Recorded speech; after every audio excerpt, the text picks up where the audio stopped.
আচ্ছা, আজকে আমরা আলোচনা করব হচ্ছে টপোলজি অ্যান্ড ফাংশনাল অ্যানালাইসিস সাবজেক্টটার চ্যাপ্টার 2 এর ডি নিয়ে। চ্যাপ্টারের নাম হলো অবিচ্ছিন্নতা ও অনুচিত্রণ। আজকে লেকচার নাম্বার 6 নাম্বার লেকচার। তো এই চ্যাপ্টারটার আমরা থিওরি এবং ম্যাথগুলো আলোচনা করব। তো আলোচনা করতে গেলে আমাদের যে বিষয়টা জানতে হবে সেটা হলো টপোলজিক্যাল জগতের কোনো বিন্দুতে অবিচ্ছিন্নতা এটা কি জিনিস, সেই জিনিসটা আমাদের জানতে হবে। তো এটা দেখেন, এখানে দুইটা চিত্র দেয়া রয়েছে, একটা হলো এক্স আর একটা হলো ওয়াই। অর্থাৎ এক্স বলতে এটা একটা হলো মেট্রিক জগৎ বা মেট্রিক স্পেস, ওয়াই বলতে ওয়াই আর একটা হলো মেট্রিক জগৎ বা মেট্রিক স্পেস। এবং এই যে মেট্রিক এক্সপ্রেসকে আমরা এক্স দ্বারাও প্রকাশ করতে পারি, আবার এক্স কমা ডি অথবা এক্স কমা টি দ্বারাও প্রকাশ করতে পারি। এগুলো আমরা চ্যাপ্টার 1-এ শিখে যাচ্ছি। আচ্ছা, তাহলে এই এক্সটা এখানে একটা টি1 দেন, আর এটা হলো আপনার ওয়াই কমা টি2। তার মানে যখন আমরা এটাকে মেট্রিক জগৎ হিসেবে লিখবো তখন লিখলাম হচ্ছে এক্স কমা টি1। এটাকে যখন মেট্রিক জগৎ হিসেবে লিখবো বা টপোলজিক্যাল জগৎ হিসেবে লিখবো তখন হবে ওয়াই কমা টি2, টপোলজিক্যাল জগৎ। আচ্ছা, তো এখন চিত্রটা তো দেখতেই পাচ্ছেন। আমরা এখানে দেখি কি বলা হয়েছে। তাহলে আমরা ধরে নিলাম এক্স কমা টি1 ও এই যে ওয়াই কমা টি2 দুইটা টপোলজি জগৎ। আচ্ছা, এবং এখানে একটা চিত্রণ রয়েছে। সেই চিত্রটা কি, এটা এই যে এফ ফাংশনটা দেয়া রয়েছে, আর এক্স থেকে কাতে যাচ্ছে, ওয়াইতে যাচ্ছে। তীর চিহ্নটা দেখেন, এক্স থেকে অর্থাৎ এক্স টপোলজিক্যাল জগৎ থেকে ওয়াই টপোলজিক্যাল জগতের দিকে কিন্তু তীর চিহ্নটা দেয়া রয়েছে। তো যখন আমরা এটাকে চিত্রণ লিখবো বা অনুচিত্রণ লিখবো তখন কি হবে, ফাংশনটা হলো F such that X tends to Y, কারণ এক্স থেকে ওয়াইয়ের দিকে যাচ্ছে। তাহলে F such that X tends to Y. তাহলে টি1 ও টি2 এর সাপেক্ষে এফ কে এক্স বিলংস টু এক্স বিন্দুতে অবিচ্ছিন্ন বলা হবে। অর্থাৎ টি1 ও টি2, এই যে টি1 ও টি2 এই দুইটা বিন্দুর সাপেক্ষে এফ ফাংশনটাকে এক্স বিলংস টু এক্স বিন্দুতে, অর্থাৎ একটা বিন্দু থাকা লাগবে, সেই বিন্দুতে অবিচ্ছিন্ন বলা হবে যদি এবং কেবল যদি। কখন বলা হবে, বলা হলো ওয়াই এর প্রত্যেক টি2 উন্মুক্ত উপসেট এইচ এর বিপরীত প্রতিবিম্ব এফ ইনভার্স এইচ এক্স এর টি1 উন্মুক্ত উপসেট হয়। আচ্ছা, জিনিসটা আবার বলি, ওয়াই এর প্রত্যেক টি2, এই যে ওয়াই এর প্রত্যেক টি2 এর খোলা উপসেটটা হলো এইচ। ওয়াই এর প্রত্যেক টি2 এর খোলা বা উন্মুক্ত উপসেটটাকে এই যে দেখেন এইচ। আচ্ছা, এর বিপরীত, এইচ এর বিপরীত কি হবে, এইচ এর বিপরীত হলো এফ ইনভার্স এইচ। এইচ এর বিপরীতটা কি, এইচ এর প্রতিবিম্ব বা এইচ এর বিপরীতটা হলো এইচ ইনভার্স এইচ। তাহলে ওয়াই এর প্রত্যেক টি2 এর উন্মুক্ত যে উপসেট সেটা হলো এইচ, আর এই এইচ এর বিপরীতটা হলো এফ ইনভার্স এইচ।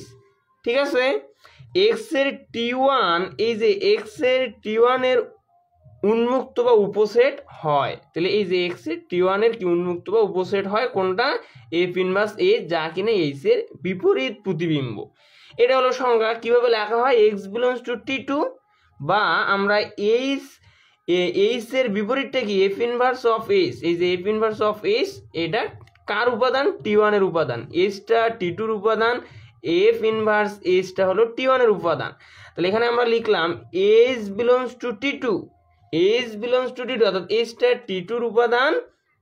আর তাহলে সেইটা এক্স এর ক্ষেত্রে কি হবে, এফ ইনভার্স অফ এইচটা হবে টি1 এর উপাদান। এইটাই মূলত সংজ্ঞা, এটাই হলো অবিচ্ছিন্নতার সত্য বা কন্ডিশন। এই সংজ্ঞাটা বুঝছেন কিনা একটু দেখেন। হ্যাঁ, বুঝছি। ঠিক আছে, এখন এরপরে দেখি আমরা এই চ্যাপ্টারগুলোতে মানে বেশি ম্যাথ দেয়া নাই, অল্প কিছু রয়েছে। তো এরপরে আমাদের সালে আসছিল হচ্ছে উপপাদ্য নাম্বার 2, বলা হচ্ছে মনে করি এক্স ও ওয়াই দুইটা টপোলজি জগৎ। তাহলে আমার ওই চিত্রটা যেভাবে দেখলাম ওইভাবেই এই যেখানে এক্স ও ওয়াই দুইটা কি টপোলজি জগৎ অঙ্কন করা হয়েছে। জগতের মধ্যে দেখেন এফ একটা ফাংশন থাকবে, এই যে ফাংশনটা লেখা হয়েছে, দিক কিভাবে হবে, এক্স থেকে ওয়াই এর দিকে যাবে। দেখেন এক্স থেকে তীর চিহ্নটা কোন দিকে আছে, ওয়াই এর দিকে। চিত্রটা আপনি বোঝেন, প্রশ্নটাও বোঝেন, তার কারণ চিত্রটা অঙ্কন করলে ম্যাথের অর্ধেক অঙ্ক কিন্তু হয়ে গেল। তাহলে এখানে দুইটা টপোলজি জগৎ থাকবে, প্রশ্নের মধ্যে বলা হয়েছে আমরা নিলাম এক্স একটা টপোলজি জগৎ, ওয়াই একটা টপোলজি জগৎ। এর অনুচিত্রণটা কি রকমের আছে, এফ একটা ফাংশন থাকবে, এই যে এফ ফাংশন, এটা কোন দিকে যাবে, এক্স থেকে ওয়াই এর দিকে, এই যে এক্স টেন্স টু ওয়াই, এখানে ওই যে এক্স টেন্স টু ওয়াই, তাহলে একটি চিত্রণ। এখন আমাদের দেখানোর কথা বলছে যে এখানে যে এফটা রয়েছে সেই এফ অবিচ্ছিন্ন হবে যদি এবং কেবল যদি এক্স এ এফ ইনভার্স অফ এফ, অর্থাৎ এক্স টপোলজি জগতে এফ ইনভার্স অফ এফ আবদ্ধ হয়। এখানে আপনি দেখেন একটা বক্সের মধ্যে আছে, এটাই আপনি চিন্তা করে নেন যে এটা আবদ্ধ। আচ্ছা, যেখানে ওয়াই এ এফটা আবদ্ধ হবে, তাহলে এটা যদি দেখেন এই যে এক্স এ যদি এফ ইনভার্স অফ এফ আবদ্ধ হয়, তাহলে এর বিপরীত এফটা ওয়াই এ আবদ্ধ হবে। আবার যদি এভাবে চিন্তা করেন ওয়াই এ এফটা যদি আবদ্ধ হয়, তাহলে এর বিপরীতটা হলো এফ ইনভার্স অফ এফ, এটা এক্স এ আবদ্ধ হবে। এটাই কিন্তু আমাদের প্রমাণ করে দেখাতে হবে। প্রশ্নটা এইভাবে আসতে পারে, ধরি এক্স কমা টি ওয়ান এবং ওয়াই কমা টি টু, এখানে এক্স একটা টপোলজিক্যাল জগৎ বা টপোলজি জগৎ, এখানে এক্স কমা টি ওয়ানও একটা টপোলজিক্যাল জগৎ, মানে আপনার এক্স দ্বারাও টপোলজি জগৎ নির্দেশ করা হয়, এক্স কমা টি ওয়ান দ্বারাও টপোলজি জগৎ নির্দেশ করা, আমি শুরুতেই কিন্তু বলে দিলাম। তাহলে এই যে দেখেন এত এবং এত দুইটা টপোলজি জগৎ, তাহলে এখানে এক্স কমা টি ওয়ান একটা টপোলজি জগৎ, ওয়াই কমা টি টু একটা টপোলজি জগৎ, আমি বোঝানোর সুবিধার্থে টি ওয়ান টি টু দিয়ে দিলাম। আচ্ছা, এখন দেখাতে হবে কি এফ সাজার এক্স টেন্স টু ওয়াই, এই যে এফ ফাংশন এক্স থেকে ওয়াই এর দিকে যাচ্ছে। চিত্রটি অবিচ্ছিন্ন হবে যদি এবং কেবল যদি এক্স এ এফ ইনভার্স অফ এফ আবদ্ধ হয়, তাহলে এক্স এ এফ ইনভার্স অফ এফ আবদ্ধ হবে, যেখানে ওয়াই এ আবার এফ আবদ্ধ। এটাই হলো প্রমাণ করার বিষয়। তাহলে আমরা প্রমাণে যাই। মনে করি যে আমাদের চিত্রটা দেওয়া রয়েছে এফ সাজার এক্স টেন্স টু ওয়াই অবিচ্ছিন্ন এবং ওয়াই এর একটি আবদ্ধ সেট, এই যে ওয়াই এর একটা আবদ্ধ সেট এফ ধরে নিলাম। তাহলে এই যে এফ এর যে বিপরীত, এটাকে বলা হচ্ছে এই যে এফ সি, মানে এফ এর কমপ্লিমেন্ট, মানে এফ এর বিপরীত বা পূরক সেট আমরা বলতে পারি। তাহলে এফ এর কমপ্লিমেন্টটা হলো এফ সি খোলা হবে। তাহলে দেখেন এফটা যদি ওয়াই এ আবদ্ধ হয়, তাহলে ওয়াই এ এফ সিটা খোলা হবে বা উন্মুক্ত হবে। কারণ হলো এফ এর বিপরীত হলো এফ সি, এফ এর বিপরীত হলো এফ সি।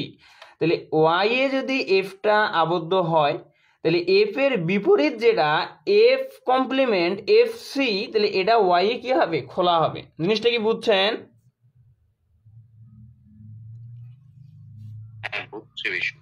ঠিক আছে, তাহলে আমরা এই মনে করি বা ধরে নিলাম এবং চিত্রটা অঙ্কন করে নিলাম। এখন অতএব আমাদের এখানে এফ সি ওয়াই এ যদি এফ সিটা খোলা হয়, দেখেন একটু বোঝার বিষয় আছে। প্রশ্নের মধ্যে বলা হলো যে ওয়াই এ ওয়াই টপোলজিক্যাল জগতে এফটা যদি আবদ্ধ হয়, তাহলে সেই ক্ষেত্রে এক্স টপোলজিক্যাল জগতে এফ এর যে প্রতিবিম্ব, এটা কিন্তু এফ এর প্রতিবিম্ব, তাহলে প্রতিবিম্ব এফ ইনভার্স এফটাও কি হবে, আবদ্ধ হবে। তাহলে সেই ক্ষেত্রে ওয়াই এ যদি এফ সিটা কি হয়, খোলা হয়, এফ সিটা খোলা হয়, তাহলে এক্স এ F inverse F of C, যেহেতু এফ সি এর প্রতিবিম্ব হলো F inverse F of C, এটা এক্স এ খোলা হবে। এই কথাটা কি বুঝছেন? হ্যাঁ বুঝছো। ঠিক আছে, তাহলে এই যে F inverse F c comma x এ, মানে এইটা কি হবে, এক্স এ অর্থাৎ এক্স টপোলজিক্যাল জগতে খোলা হবে। তাহলে এফ ইনভার্স এফ এর যে কমপ্লিমেন্টটা সি থার্ড ব্র্যাকেটের ভিতরে আছে, এটা বাইরেও লেখা যাবে, এটাও এক্স এ খোলা হবে। এখানে সূত্রটাও দেওয়া হয়েছে যে এফ ইনভার্স এফ সি সমান লেখা যাবে এফ ইনভার্স এফ, এই যে ফার্স্ট ব্র্যাকেট থার্ড ব্র্যাকেটের ভিতরে সি ছিল, এটা বাইরেও সিটা দেওয়া যাবে। এখন এই যে এফ সি মানে এফ ইনভার্স এফ সি, এইটা এক্স এ খোলা। এখন এই যে এফ ইনভার্স এফ সি এর যে বিপরীত, সেটা কি হবে, আবদ্ধ হবে। এইটা যদি খোলা হয়, যেমন যদি আমি বলি আপনাকে ওয়াই এ এফটা হলো আপনার আবদ্ধ, সেই ক্ষেত্রে ওয়াই এর যে কমপ্লিমেন্ট বা যে বিপরীত এফ সি, সেটা আবার খোলা। এটা কিন্তু দেখেন ওয়াই এ আবদ্ধ সেট হলো এফ, এখন এই যে এফ এর যে বিপরীত সেটা হলো এফ সি, এইটা আবার খোলা। তাহলে সেই ক্ষেত্রে এখানে আমার এফ ইনভার্স এফ সি এটা যদি খোলা হয়, এইটার বিপরীত কোনটা, এফ ইনভার্স এফ, এইটা কি হবে আবদ্ধ হবে। তাহলে এই যে কমপ্লিমেন্ট সিটা যদি আমরা বাদ দিয়ে লিখি এফ ইনভার্স এফ, এইটা কি হবে এক্স এ আবদ্ধ হবে। জিনিসটা কি বোঝা গেল?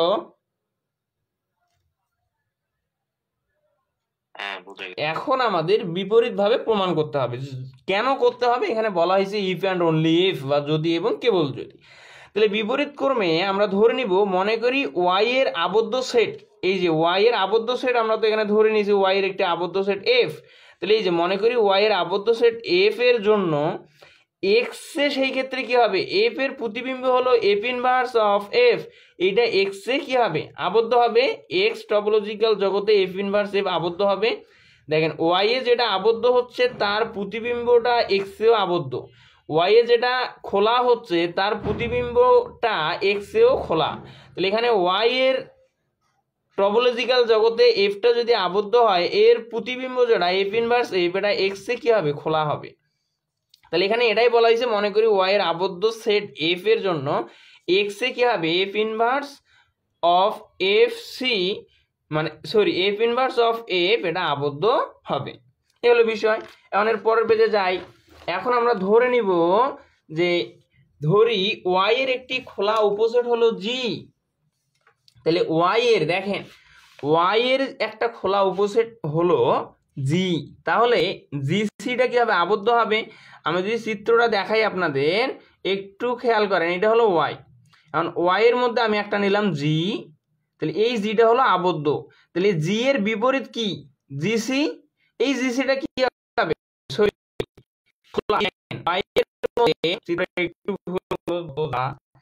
এখন আমি একটু দেখাই দিচ্ছি, চিত্রটা আবার একটু অঙ্কন করি। এইটা হলো আমার ওয়াই টপোলজিক্যাল জগৎ, এখানে জি হলো খোলা, তাহলে জি আমি কোনোভাবে শুধু লিখে দিব আর কি, এখানে জি সিটা একটু গোলকের মধ্যে রেখে দিলাম। দেখেন ওয়াই টপোলজিক্যাল জগতে জি সিটা যদি আবদ্ধ হয়, জি সি এর বিপরীত কি শুধু জি, তাহলে এই জিটা হবে খোলা। এটা এখানে লেখা হয়েছে ওয়াই এর একটি খোলা উপসেট জি, তাহলে জি এর যে বিপরীত সেটা কি জিসি, বা জি এর যে কমপ্লিমেন্ট সেটা হলো জিসি, এটা কি হবে আবদ্ধ হবে। জিনিসটা কি বুঝছেন লাইনটা?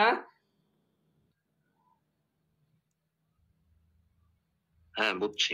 আচ্ছা এখন একটু খেয়াল করেন, তাহলে এক্স এ এটা কি হবে, যদি আমরা এখানে এক্স আর একটা টপোলজি জগৎ নেই সেই ক্ষেত্রে কি হবে একটু খেয়াল করেন, যে এখানে আপনার জি সিটা হলো ওয়াই এ খোলা, আর এখানে জিটা হলো ওয়াই টপোলজিক্যাল জগতে খোলা, আর এখানে ওয়াই টপোলজিক্যাল জগতে জি সিটা হলো আবদ্ধ, এই যে জি সিটা আবদ্ধ। তাহলে জি সি যদি ওয়াই টপোলজিক্যাল জগতে আবদ্ধ হয়, তাহলে জি সি এর প্রতিবিম্ব যেটা সেটা এক্স টপোলজিক্যাল জগতে আবদ্ধ হবে। তাহলে জি সি এর প্রতিবিম্ব কোনটা এফ ইনভার্স জি সি সমান কি লেখা যাবে এফ ইনভার্স জি, এই যে সিটা ভিতরে ছিল সেটা বাইরে, এইটা কি হবে এক্স এ আবদ্ধ হবে। যদি পূর্বের পেজটাতে একটু লক্ষ্য করেন, ওখানে ছিল যে এফ ফাংশনটা যদি এখানে দেখেন এফ ফাংশন, আমি একটু দেখাই দিই তাহলে আরো সুবিধা হবে। দেখেন এফ ফাংশনটা যদি ওয়াই এ আবদ্ধ হয়, তাহলে এই এফ এর যে প্রতিবিম্ব সেটা হলো এফ ইনভার্স অফ এফ, সেটা এক্স এ আবদ্ধ।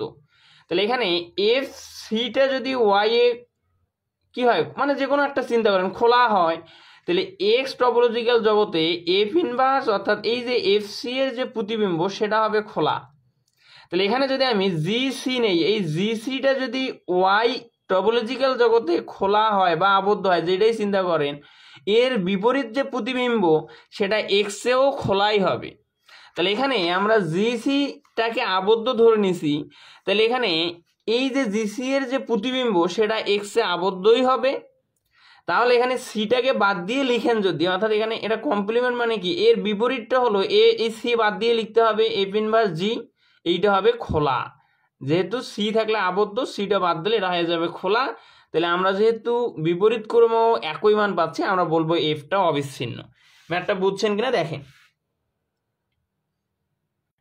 আচ্ছা এখন এর আমরা পরে দেখি কি আছে, পরের ম্যাথে যাই। এই চ্যাপ্টারে তেমন ম্যাথ নাই বুঝছেন, তেমন থিওরিও নাই। তো এরপরে আরেকটা আছে, এই যে 6 নাম্বারটা করাই দিচ্ছে, এটা 2012 সালে আসছিল আর কি। দেখেন একটু খেয়াল করেন, উদাহরণ নাম্বার 6 বলা হচ্ছে মনে করি x সমান এখানে একটা সেট দেওয়া রয়েছে, a সমান একটা সেট দেওয়া রয়েছে, b সমান একটা সেট এবং t সমানও একটা সেট দেওয়া রয়েছে।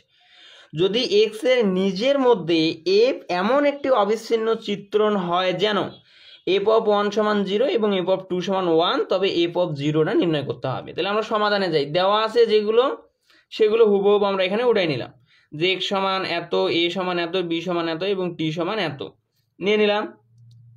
এরপরে আমাদের এখানে আমরা চিত্রণ নিব, এখানে কি আছে, x আছে আর t আছে, ঠিক আছে। তাহলে আমরা কি জানি যে x আর t মিলে তো টপোলজিক্যাল জগৎ গঠিত হয়।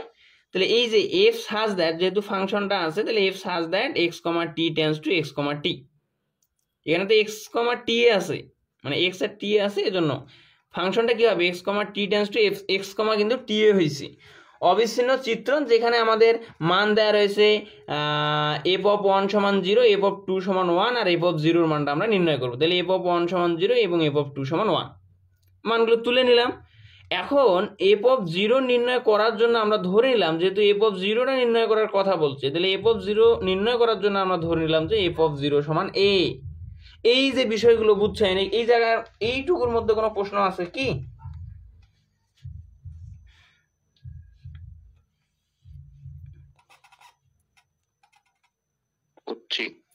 ঠিক আছে, এখন দেখেন এই ক্ষেত্রে আমরা তিনটা অবস্থা পাবো। কি রকমের, f অফ, যেহেতু আমার মানগুলো আছে 0, 1, 2, 0, 1, 2 তিনটা মান দেওয়া রয়েছে, এই জন্য আমরা এই f অফ 0 সমান a যদি ধরে নিই, তাহলে এর মানগুলো কি রকমের হবে। এখানে 0, 1, 2 পর্যন্ত আছে, তাহলে এর মানটাও কিন্তু হবে f অফ 0 সমান a সমান 1 হতে পারে, f অফ 0 সমান a সমান 2 হতে পারে এবং f অফ 0 সমান a সমান 0 হতে পারে, 0, 1, 2। এখন এখানে তিনটা অবস্থা সৃষ্টি হয়েছে, তিনটা অবস্থার ক্ষেত্রে আমরা দেখব যে f ফাংশনটা আসলে কোন ক্ষেত্রে অবিচ্ছিন্ন হচ্ছে নাকি হচ্ছে না। তাহলে ক্ষেত্র নাম্বার 1, যখন f অফ 0 সমান a সমান 1, তাহলে f অফ 0 সমান সেই ক্ষেত্রে আমরা 1 পাচ্ছি, এই যে f অফ 0 সমান 1। আচ্ছা, আর আমার প্রশ্নের মধ্যে দেওয়া রয়েছে f অফ 1 সমান 0 এবং f অফ 2 সমান 1, এইটা আমাদের দেওয়া রয়েছে। এখন এই টপোলজিক্যাল জগতে সবসময় কি হবে যে আপনার এই যে ফাইটা এবং এক্সটা, এই দুইটা টি এর উপাদান হবে। তাহলে এখন দেখেন এফ ইনভার্স অফ ফাই সমান কি, ফাই এটা টি এর উপাদান হবে, এফ ইনভার্স অফ এক্স এটা এ সমান এক্স পাবো, এটা টি এর উপাদান হবে। অর্থাৎ এই দুইটা জিনিস প্রত্যেকটা ক্ষেত্রে থাকবেই, প্রত্যেকটা ক্ষেত্রে থাকবেই। তাহলে এটা তো বোঝার কিছু নাই, জয়বারে আমরা লিখবো এই দুটো জিনিস দিতেই হবে। এখন এই যে এখানে তিনটা কন্ডিশন, f অফ 0 সমান 1, f অফ 1 সমান 0, f অফ 2 সমান 1, এই তিনটা থেকে আমার কার মান বের করতে হবে, f অফ 0, শুধুমাত্র f অফ 0 এর মানটা কিন্তু বের করতে হবে এবং দেখতে হবে যে f ফাংশনটা অবিচ্ছিন্ন নাকি অবিচ্ছিন্ন নয়। তাহলে এখান থেকে যদি একটু খেয়াল করেন, তিনটা কন্ডিশনের মধ্যে আমরা কোন জায়গা থেকে f অফ 0 এর মানটা নির্ণয় করতে পারবো সেটা একটু দেখতে হবে। তাহলে আমি যদি একটু লিখে বুঝাই দেই, দেখেন একটু খেয়াল করেন, এখানে আমার f অফ 0 সমান একটা 1, আরেকটা ধরেছে f অফ 1 সমান হলো 0, আর একটা হলো f অফ 2 সমান হলো কত, 1। সরি আমার মানগুলো f অফ 0 সমান 1, f অফ 1 সমান 0, 1 সমান 0 আর f অফ 2 সমান 1, এই তিনটা মান দেওয়া রয়েছে। এখন প্রথমটা থেকে যদি আপনি মান নির্ণয় করেন, এফটা আপনার দেখেন এফটা যদি সমানের ডান দিকে যায়, এখানে তো 1 আছে, এটা কি হয়ে যাবে, এফটা এফ ইনভার্স হয়ে যাবে, সরি পরের লাইনে আমি লিখি 1, তাহলে এর পরের লাইনে দেখেন এটা 0 থাকবে, এফটা সমানের ডান দিকে গেলে হয়ে যাবে এফ ইনভার্স অফ 1 হবে। কিন্তু আমার মান কিন্তু দরকার এফ অফ 0 বা F inverse of 0, F inverse of 0। তাহলে এখানে এই মানটা আমাদের নেওয়া যাবে না, যেহেতু এখানে এফ ইনভার্স অফ 1 হচ্ছে, এই 1 এর জায়গায় 0 থাকলে আমার মানটা কিন্তু গ্রহণযোগ্য হতো, এটা বিষয়। এর পরেরটাতে যান, এখানে 1 রেখে দিলাম, আর এই যে এফটা যদি সমানের ডান দিকে যায় এফ ইনভার্স অফ 0 হবে, তার মানে এই মানটা গ্রহণযোগ্য। এরপর একটাতে যদি যান 2 থাকলো, এফটা সমানের ডান দিকে আসলে এফ ইনভার্স অফ 1, তাহলে এই মানটা আবার দেখেন এখানে তো 0 নাই, এফ ইনভার্স অফ 0 প্রয়োজন আমাদের, এটা তো নাই। তাহলে এই যে 1 নাম্বার এবং 3 নাম্বার যে কন্ডিশন, সেই দুইটা গ্রহণযোগ্য হচ্ছে না। তাহলে 1 নাম্বার আর এই যে এখানে যে 3 নাম্বার আছে এই দুইটা কিন্তু আমাদের প্রয়োজন নাই। আমরা শুধুমাত্র এই যে এখানে যে মানটা আছে এখান থেকে মান নির্ণয় করতে পারি। এফটার সমানের ডান দিয়ে গেলে এফ ইনভার্স অফ 0 পাবো, এই জিনিসটা পাবো, সমান এই দিকে আমরা 1 পাবো। এবং এই 1টা আবার টি এর উপাদান নয়। কেন নয় যদি একটু বলেন। দেখেন টি সমান আমার কি দেওয়া রয়েছে, ফাই আছে, এক্স আছে। তাহলে আমার এখানে এই যে ফাইটা কি হয়েছে, টি এর উপাদান হয়েছে, তারপরে এক্স আছে, এক্সটাও টি এর উপাদান হয়েছে, কিন্তু এখানে তারপরে আছে এ বি। তাইলে এখানে তো 1 কিন্তু নাই। এই যে টি সেটটার মধ্যে ফাই আছে, এক্স আছে, এ আছে, বি আছে, এখানে কিন্তু 1 নাই। তাহলে 1 নট ইকুয়াল টু টি। বোঝা গেল কিনা দেখে।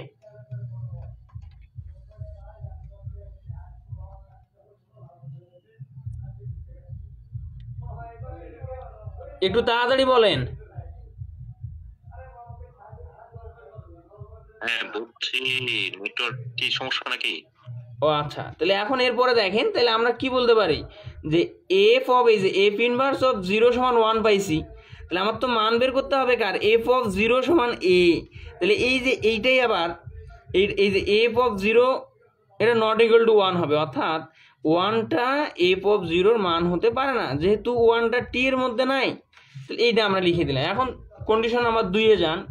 কি কি আমরা পাচ্ছি, এই যে এফ অফ 0 সমান 2, এফ অফ 0 সমান 2, আর আমাদের দেওয়া আছে এফ অফ 1 সমান 0 আর এফ অফ 2 সমান 1, উঠাই নিলাম। এরপরে কি হবে, একইভাবে এফ ইনভার্স ফাই সমান কত হবে, এই যে ফাই এক্স, এই দুটো আমাদের থাকবেই। এফ ইনভার্স অফ ফাই সমান ফাই, এটা টি এর উপাদান, যেটা এইভাবে যেটা বললাম যে দুটোই সবসময় থাকবে। এফ ইনভার্স অফ এক্স সমান এক্স, এটাও টি এর উপাদান। এখন আমরা দেখলাম প্রথমটাতে ক্যালকুলেশন করে 1 নাম্বার এবং 3 নাম্বারটা, হ্যাঁ 1 নাম্বার এবং 3 নাম্বারটা, সরি এই যে এই জায়গায় দেখেন, এই যে এফ অফ 0 সমান 1, এফ অফ 1 সমান 0, এফ অফ 2 সমান 1, এইটাই তো এখানে আছে। তাহলে আমরা দেখলাম এই জায়গায় ক্যালকুলেশন করে এই যে প্রথমটা আর 3 নাম্বারটা থেকে আমরা কিন্তু কোনো মান পাচ্ছি না। মান পাচ্ছি কোনটা থেকে, এই যে মাঝেরটা থেকে। তাহলে এখানেও আমরা কি করব, এইটা থেকেই মান বের করব। মান বের করলে কি হবে, এফটা যদি সমানের ডান দিকে যায় এফ ইনভার্স অফ 0 হবে, সমান আমরা কিন্তু 1 পাবো। সমান কত পাবো, 1 পাবো। এই তাহলে এই যে এফ ইনভার্স অফ 0 সমান কিন্তু 1 পাবো। 1টা টি এর উপাদান নয়, কারণ এই যে টি সেটটার মধ্যে 1টা কিন্তু নাই। তাহলে আমরা বলবো যে এখানে এই যে F of 0 not equal to, আমরা এই যে 2 নম্বরে কি এফ অফ 0 সমান 2 পাইছি, তাহলে F of 0 not equal to 2, এটা এফ অফ 0 এর মান 2 হতে পারে না। আবার এখন আমরা ক্ষেত্র নাম্বার 3 এ যাব, এফ অফ 0 সমান 0 নিব। তাহলে এফ অফ 0 সমান 0, আর আমাদের দেওয়া আছে কত, এফ অফ 1 সমান 0, এফ অফ 2 সমান 1। তাহলে এখন এর পরে জানি একইভাবে এফ ইনভার্স অফ ফাই সমান ফাই, এটা বিলংস টু টি থাকবেই। এফ ইনভার্স অফ এক্স সমান এক্স, এটাও কি বিলংস টু টি থাকবেই। এখন দেখেন এইটা আর এইটা দুইটা থেকেই কিন্তু আমরা এফ অফ 0 এর মান বের করে নিয়ে আসতে পারি। এফটা যদি সমানের ডান দিকে যায়, এফ ইনভার্স অফ 0 সমান আমরা কত পাচ্ছি, 0। এইটার ক্ষেত্রেও যদি এফটার সমানের ডান দিকে যায়, এফ ইনভার্স অফ 0 সমান আমরা কত পাচ্ছি, 1 পাচ্ছি। কিন্তু এইটা থেকে কিন্তু হচ্ছে না, এফটা যদি সমান এইদিকে যায়, এফ ইনভার্স অফ 1 সমান কিন্তু আমরা 2 পাচ্ছি। তাহলে এই তো এফ ইনভার্স অফ 1 সমান 2, এই এফ ইনভার্স অফ 1 এর তো আমার দরকার নাই, আমি মান বের করবো কার, এফ অফ 0। তাহলে আমার এফ অফ 0 বা এফ ইনভার্স অফ 0 গুলো দরকার। তাহলে এইখান থেকে আমরা দুইটা মান পাচ্ছি। তাহলে আমরা কি লিখতে পারি, এফ ইনভার্স অফ 0 সমান কটা মান পাচ্ছি, 0 পাচ্ছি একটা, 1 পাচ্ছি একটা, তাহলে 0,1। এবং এই 0,1 দেখেন একটু টি সেটটা, টি সমান হলো ফাই এক্স এ কমা বি। তাহলে এই যে টি এর মধ্যে কিন্তু 0,1 নাই, কিন্তু এ যে সেটটা রয়েছে এ সমান হলো 0, তার মানে এ এর ভেতর 0 রয়েছে। বি সমান হলো 0,1, তাহলে বি এর ভেতরও 0,1 রয়েছে। তাহলে আলটিমেটলি আমরা কি বুঝলাম, যে টি এর মধ্যে এ বি থাকায় 0 আর 1টাও কিন্তু টি এর মধ্যে আছে। তাহলে আমরা এখানে লিখে দিলাম এই যে 0,1, এটা কি সেট, সেকেন্ড ব্র্যাকেট দিবেন, সেটগুলোকে সবসময় সেকেন্ড ব্র্যাকেট দিয়ে লিখতে হয়, এটা আমার কিন্তু টি এর মধ্যে আছে। তাহলে 0,1 বিলংস টু টি। তাহলে এখান থেকে কিন্তু আমরা মান পাচ্ছি এফ ইনভার্স, এই যে এখন যদি 0,1 এর ইনভার্স করি, এফ ইনভার্স করি, সেই ক্ষেত্রে আমরা কিন্তু পাবো 0,1,2। তাহলে এফ ইনভার্স 0,1 সমান 0,1,2 সমান এই যে 0,1,2, এটা সমান আবার কি লেখা যায়, এক্স ফাংশনটা লেখা যায়। তাহলে এটা সমান এক্স, এবং এক্সটাও দেখলাম আমরা টি এর উপাদান। এই যে টি এর মধ্যে দেখেন ফাই আছে, এক্স আছে, তাহলে এক্স বিলংস টু টি। তাহলে অতএব এফ অবিচ্ছিন্ন হবে যদি কি হয়, এফ অফ 0 সমান 0 হয়। দেখেন এফ অফ 0 হলে, এফ অফ 0 সমান 0 হলে সেই ক্ষেত্রে কিন্তু আমার সবগুলো সেটও টি এর মধ্যে থাকতেছে, কন্ডিশনগুলো মেনে চলতেছে। তাহলে এটাকে আমরা বলবো যে এফ অফ 0 সমান 0 হলে এফ ফাংশনটা অবিচ্ছিন্ন হবে। এটাই হলো এর সমাধানটা।